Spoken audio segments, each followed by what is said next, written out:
No todos los pacientes con enfermedades raras tienen discapacidad intelectual, afirma el doctor Alberto Fernández Jaén.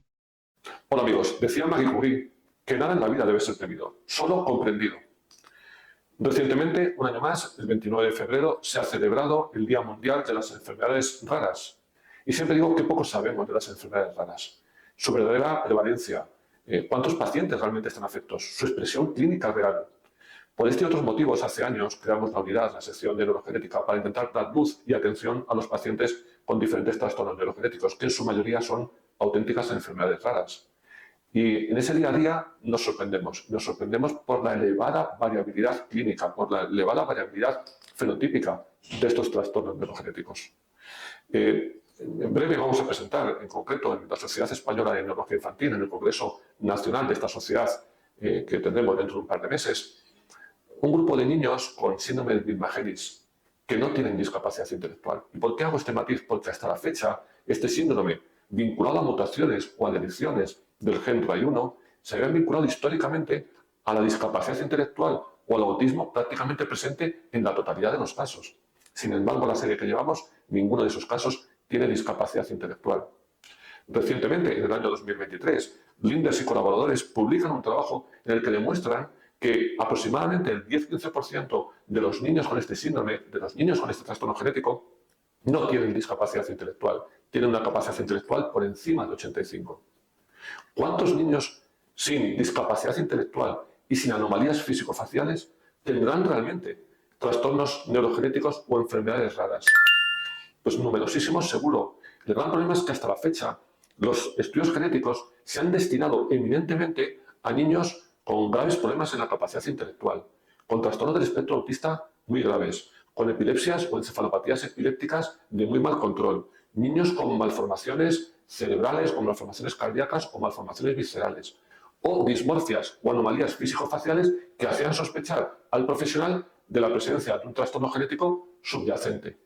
Sin embargo, en las últimas 2 décadas estamos atendiendo cada vez más pacientes con otros trastornos del neurodesarrollo o problemas neurológicos más leves que no tienen discapacidad intelectual, que no tienen trastornos del espectro autista y sin embargo tienen mutaciones genéticas previamente vinculadas a estos procesos tan graves.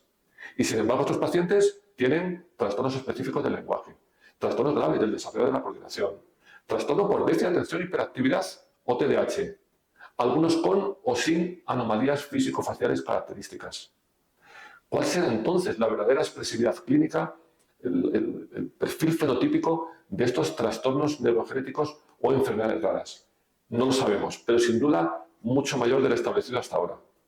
En estos últimos años hemos podido atender niños y niñas con mutaciones en genes vinculados a síndromes conocidos y previamente asociados a discapacidad intelectual. Pero en pacientes que no tienen esta discapacidad intelectual. Niños con síndrome de KBG, niños con el síndrome de Coffin-Siris, Wiedemann-Steiner, síndrome de Odo, Tatum-Brown-Raman, síndromes diferentes que hasta ahora, insisto, habían estado vinculados a la discapacidad o al autismo. ¿Cuál es el motivo de esta relación entre estos trastornos neurogenéticos y la discapacidad intelectual? ¿Por qué hay una sobreestimación de la discapacidad intelectual en ciertos trastornos neurogenéticos? En primer lugar, por la selección, porque estos estudios, como antes comentábamos, se han destinado a niños con discapacidad intelectual o trastorno del espectro autista graves. Y no se han realizado en niños con otros trastornos del neurodesarrollo. Y por otro lado, por la desinformación. Clínicos, sobre todo en el ámbito de la genética, con mucha frecuencia reportan casos con capacidades intelectuales por encima de 80-85 que definen como niños con discapacidad intelectual. Y eso no es una discapacidad intelectual. ¿Y cuál es mi opinión? Las enfermedades raras, indudablemente, son infrecuentes, de ahí su nombre. Conocemos aproximadamente en este momento 6.000-7.000 enfermedades raras que afectan en su conjunto al 6-8% de la población. Es decir, que en su globalidad no son tan raras. La mayor parte de estos casos no están diagnosticados. Y muchos de estos casos tienen fenotipos clínicos mucho más leves, seguro, que también, y con más motivo, con doble motivo, siguen sin diagnóstico.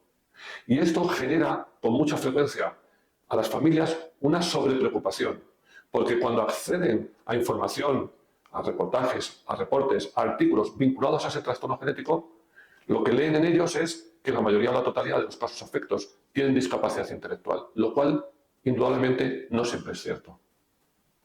Estos son los datos, esta es la evidencia en el momento actual. Seamos coherentes. Esta es mi opinión, pero insisto, solo mi opinión.